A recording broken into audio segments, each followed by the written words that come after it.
చూసారా ఆ తుమ్మూరు బాగరారెడ్డి గారు కట్టిండండి. నాకు తెలియకుండా కట్టిండు. నాకు తెలియకుండా కట్టాలనే మళ్ళీ దొరికేసాల్సి వచ్చింది.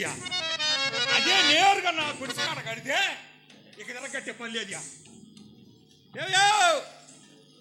అటకపోతే ఏమైతే తెలుసా అంటయా, కట్టి పెట్టిన పట్ల కాడి కిందకి రానెట్లు మూలనున్న ముసలు తెగిపోయిన నొర్రకొండలు పగిలిపోయిన పాతకొండలు ఇరిగిపోయిన ఏడుకర్రలు మొత్తం బజార్కి తీసి ఆలం వేస్తారు. ఏమో తప్పనిసరిగా నాకు విడిచికట్టుకోవచ్చు. కట్టవియా కట్టి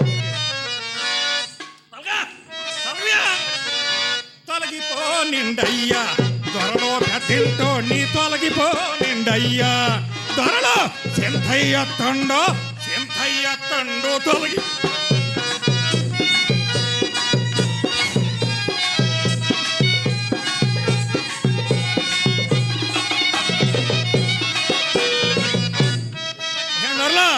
పెద్ద మీకు కరనే